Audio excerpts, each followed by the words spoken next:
So if you read the title, you're probably thinking that I'm full of Scheiße. But hear me out on this one, because that old bread box behind me is actually one of the most reliable cars ever made. And today we're going to go through everything that's wrong with it.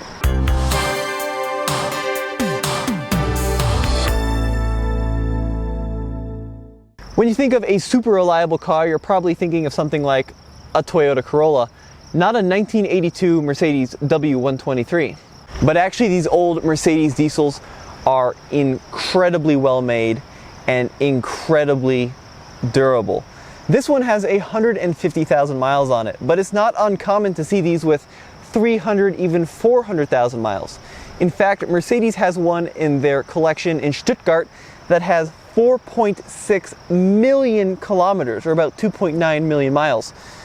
So yeah, they are super stout. These cars come from an era of Mercedes where longevity was top priority. You see, they use these cars around the world as taxi cabs, and that's largely due to this engine. This is an old school mechanical injection diesel, and you just can't kill them. This particular one is a 300D, which means it's a 5-cylinder diesel, and this one also has a turbo on it. And just looking at the engine, you can kind of figure out why they go forever, because this looks like the engine bay of a locomotive and not a passenger vehicle. Everything is either a pipe or a valve or maybe a diaphragm, but there are no wires, there are no electronics on this engine whatsoever. We're a minute into the video and you're probably thinking, God, this kid doesn't know what he's talking about. An 80 series Land Cruiser or Toyota Corolla would give that car a spanking in the long run. And you may be right, I do think those two vehicles especially would give this car a run for its money in terms of longevity, but you see these cars all the time with 300,000-400,000 miles and the windows don't go down and the AC hasn't worked since 1983 and Madonna is permanently jammed in the cassette player. But in terms of getting you from point A to point B, driving down the road, turning, stopping, an old diesel Mercedes will do that for a million miles. There's a reason that these are the car of choice for Northern Africa taxi cabs. Not to discount how well made Toyotas are, but an old Mercedes diesel is built like an absolute freight train. The engines just keep going and going, and they could be pouring black smoke on the back, running on 3 cylinders, but you can run them on canola oil without a battery, and they'll just go. I mean, it's berserk how long these engines will run for and how long the transmissions will hold up and how bulletproof the power steering pumps are. These cars are just extremely well made. I mean, this one is 37 years old. All the shut lines are perfect and the door feeling is incredible. However, they do suffer from one catastrophic issue. That big issue is rust. Now, all old cars rust, but the W123s rust pretty quickly, especially the early ones. What about the rust on this one? Well, it's pretty minimal. I've got a little bit down here below the turbo diesel badge. And then the only other bit of rust is actually down here on the front apron, which is a really common rust point for these old cars. It's just crazy when the nuclear apocalypse comes and we're all stuck with, name something vaguely flammable.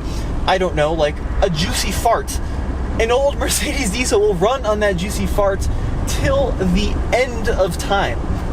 Luckily on this old Mercedes, some of the stuff that might tend to break on other cars works like a dream. For example, all 4 electric windows go up and down perfectly, as does the electric sunroof. It closes and opens like new. There is one thing that's broken, however, and that is the wiper stalk.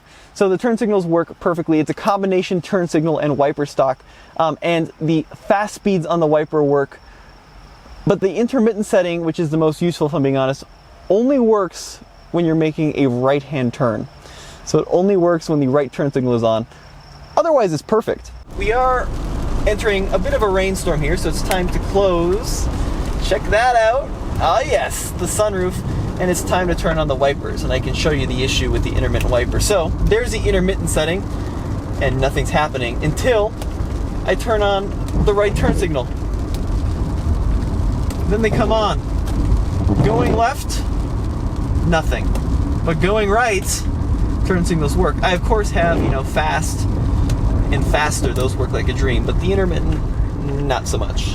As you might expect, this one runs very nicely. And the heart of any OM617 inline 5-cylinder turbo diesel is the injection pump. And it doesn't look like much from the outside, but it is a beautiful piece of mechanical engineering. Now you'll see that there's actually 5 outlets with 5 little rails that go directly into the engine. A lot of modern diesels run on a common rail injection system. Not this one. You've got an individual pipe for each individual injector. Now, mated to each injector is a glow plug. So to start the engine, you actually have to turn it on, glow the plugs, wait till they warm up, and then crank it over. But it's a very basic piece of engineering when you really think about it, because there's not any computerized systems that really control how this engine runs. As long as you have glow plugs to start out with, compression, fuel, and air, these old engines will run. There is one part of these old Benzes that is not very reliable at all, and that's the vacuum system.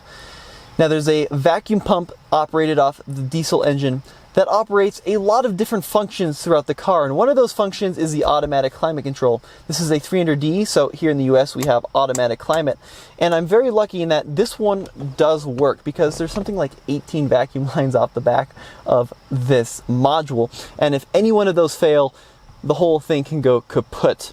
So how it works is I set a temperature, set the fan speed and the direction of where the air should go, and it should go there, and it does, but it takes like 15 to 20 seconds for the system to build enough pressure to come to life. It's also worth noting that the air conditioning in this car, it's kaput. So I have the car running for this next vacuum system because it's a little weak as well, and that is the door locks. Now all 4 door locks on this Mercedes are operated through the suction of air. So how it works is when I push the driver's side plunger down, all 3 other plungers slowly go down into the door, and when I unlock it, they all slowly rise. The issue is that, well, they move slowly, and that's because there's probably a leak somewhere or a loss of pressure. Luckily they still work, because on a lot of these old Benzes, they go completely. Now the way it should work is, when I turn the engine off, there's actually like a canister in the vehicle that holds pressure, so you can still operate the door locks with the engine off. And this canister works like once when you turn the engine off. You have to quickly get out of the car and then lock the doors and they all go down, but it's kind of a race against time. So what's broken with the actual driving dynamics of this car? Honestly, not much. Now, that vacuum system that plagues, you know, the windows and the cruise control and so many of the other functions also plagues the transmission, because the transmission harshness and even shift points are controlled by vacuum. And this one has a vacuum leak in the transmission, which means the first to second shift is too firm. But as long as you lift between 1 and 2, the car is fine. Now you do need to adjust the valves on these cars all the time, like 3,000 to 5,000 miles is what I've read. And this car does need a valve adjustment. But even still, it runs beautifully and it just puts down the road with such confidence and finesse. Next up on things that don't work.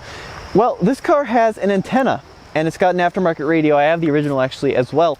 But you'll notice that the antenna looks a little crummy, and on an old Benz you should never have to put the antenna up manually because this car has a power antenna, which doesn't work. Overall, the interior on this car is actually in really good shape and it's beautiful. Now if you want to see all the really neat features on this car, I have a video above where I went into them in depth, but there are a number of issues on this particular one, starting with the ignition. Now when I put the key in the ignition, this is a very common issue on a lot of these old W123s. Sometimes it can be a little sticky, like it doesn't want to turn, and that's just because the tumblers tend to wear out a little bit. Now this is an issue because eventually it'll get so bad where you can't turn the key at all, and then you have to do surgery on the dashboard to remove the ignition tumbler. But this one, it's not so bad where I need to fix it yet, although I will have to get it looked at. This car has a really cool feature where when you lock the door, it locks not only the trunk, but also the gas/diesel cap. So, you know, back in the day, stealing fuel was actually a pretty common thing, so it's nice having an actual lock here. Now, another cool feature, and one I forgot in my last video, is the diesel cap holder. So you're at the fuel station, you take your cap off, where do you put it? You put it on the gas pump and then you lose it, you put it on the paint and you scratch it. But not in a W123, because there's actually a little holder. So it stays nice and out of the way, and then you just take your cap, stick it back on, and off you go. Just like the outside, the interior is super well made. The one thing that always fails on these old cars though is the wood veneer here in the middle, and this one is no exception. Just 37 years out in the sun and it starts to crack and looks kind of nasty, so that's going to be something I have to replace. In the back seat there's not much to break because there's not much of anything at all, but that isn't to say there aren't, you know, broken things. I shouldn't say broken, maybe worn out is a better word. You've got these really beautiful seats, MB Tech seats with these really cool pockets on the back of them, but over the years they start to get a little saggy, as you can see this one has done. You're probably thinking after watching this video that I am totally wrong, that that car is by no means a very reliable car. But you're kind of missing the point, because the stuff that makes that car go, the engine, the transmission, the drivetrain, the brakes, the suspension, they're built to almost a military grade level. I mean, they're impossible to kill. So the windows may fail and the climate control will go down, but I have a feeling that a well-tuned 300D or even 240D might even outlast something like a Toyota Corolla. Now fight me in the comments below, but as always, I'm Tommy with TFL Classics. Go back to all of our websites, TFL Car and TFLtruck.com, for the latest and greatest in new car and classic car reviews.